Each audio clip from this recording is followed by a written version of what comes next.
Hey everyone, welcome back to the channel. For a long time, the biggest fear in AI was who would build the smartest model first. But what's happening right now suggests a different battle entirely. This video is about how some of the world's most advanced AI systems are being quietly copied at industrial scale, how Anthropic says 3 Chinese AI labs pulled it off using over 16 million interactions with Claude, and why this has suddenly become a national security issue tied directly to AI chip exports, geopolitics, and the future of model safety. Anthropic says it has uncovered coordinated large-scale campaigns by 3 AI labs, DeepSeek, Moonshot AI, and Minimax, designed to extract Claude's capabilities and use them to train competing models.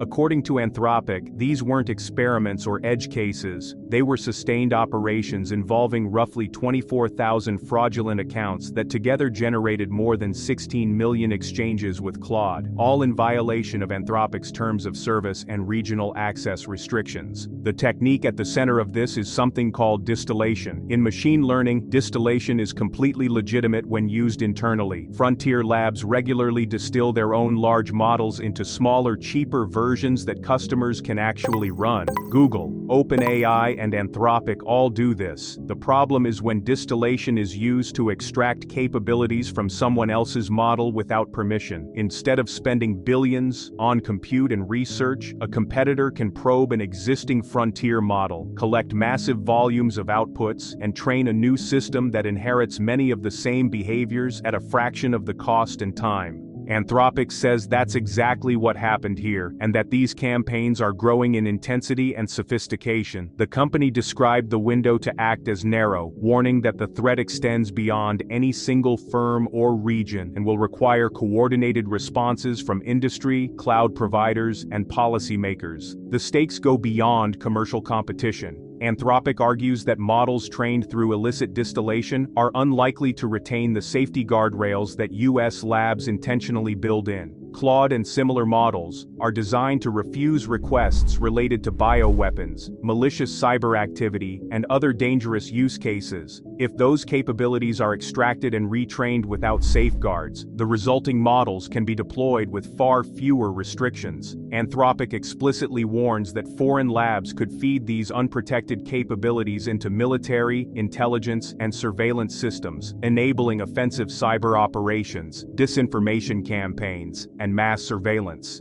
If those models are then open-sourced, the risk multiplies rapidly. This is also where export controls enter the picture. Anthropic has been a vocal supporter of restricting advanced AI chip exports to China, arguing that distillation attacks undermine those controls. On the surface, rapid advances by foreign labs can look like proof that export restrictions don't work, but Anthropic says that perception is misleading. According to the company, much of that progress depends on capabilities extracted from American frontier models, and doing that at scale still requires access to advanced chips. In other words, distillation doesn't make export controls irrelevant, it actually strengthens the case for them. Anthropic says it was able to attribute each of the 3 campaigns with high confidence using IP address correlations, request metadata, infrastructure indicators, and corroboration from industry partners who observe similar behavior on their own platforms. The campaigns didn't look like normal usage, they showed massive volumes of highly structured prompts, concentrated on Claude's most valuable strengths: agentic reasoning, tool use, and coding. DeepSeek's campaign involved over 150,000 exchanges. Anthropic says the operation focused heavily on reasoning across diverse tasks, rubric-based grading where Claude effectively acted as a reward model for reinforcement learning, and generating censorship-safe alternatives to politically sensitive queries. The traffic was synchronized across accounts, with identical patterns, shared payment methods, and coordinated timing that suggested load balancing to increase throughput and avoid detection.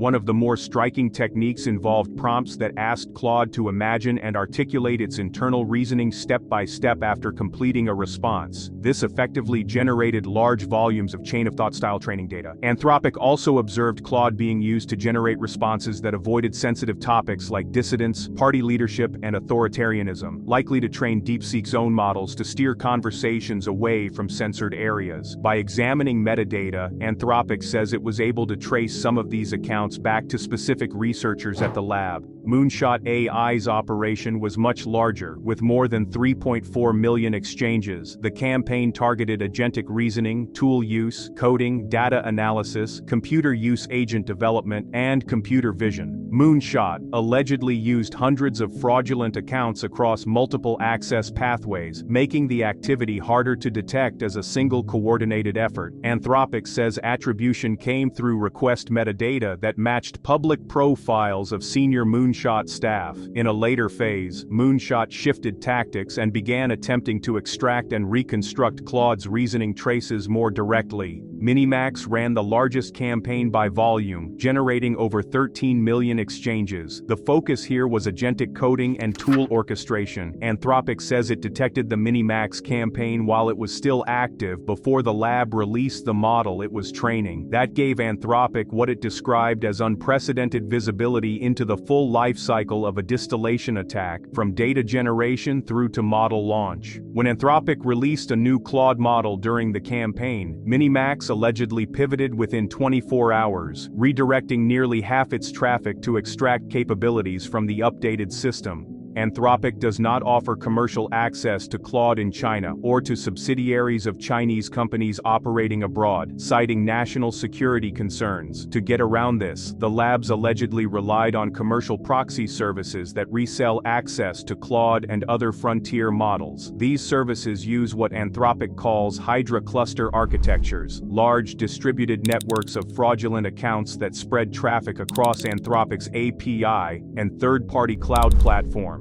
In one case, a single proxy network controlled more than 20,000 fraudulent accounts at the same time, mixing distillation traffic with unrelated customer requests to make detection harder. When one account was banned, another would immediately replace it. Once access was secured, the labs generated enormous volumes of carefully crafted prompts designed to extract specific capabilities. Anthropic explains that a single prompt can look harmless in isolation. What makes a distillation attack visible is repetition at scale. Tens of thousands of variations of nearly identical prompts, arriving across hundreds of coordinated accounts, all targeting the same narrow capability, is the tell. Anthropic says it is responding by investing heavily in defenses that includes new classifiers and behavioral fingerprinting systems designed to detect distillation patterns in API traffic, including attempts to elicit chain-of-thought reasoning. The company is sharing technical indicators with other AI labs, cloud providers, and authorities, and has strengthened verification for educational, research, and startup accounts which are commonly abused. Anthropic is also developing product, API, and model-level countermeasures designed to reduce the usefulness of outputs for illicit distillation without harming legitimate users. The accusations arrive amid an active political debate in the United States over AI chip exports. Last month, the Trump administration formally allowed U.S. companies like Nvidia to export advanced chips such as the H200 to China. Critics argue that loosening restrictions increases China's AI computing capacity at a critical moment in the global AI race. Anthropic counters that the scale of extraction seen in these campaigns would not be possible without access to advanced hardware, reinforcing the argument for stricter controls. Anthropic stresses that this isn't just about maintaining a competitive edge, it's about preventing the uncontrolled spread of powerful AI capabilities stripped of safety protections. The company says no single lab can solve this alone, and is calling for coordinated action across the AI industry and governments. This isn't a story about one model being copied, it's about how the economics of AI are shifting, how intellectual property can now be extracted through APIs instead of espionage, and how the line between innovation and exploitation is becoming harder to enforce at scale. That's where things stand. Thanks for watching, this is AI Tides, and I'll see you in the next one.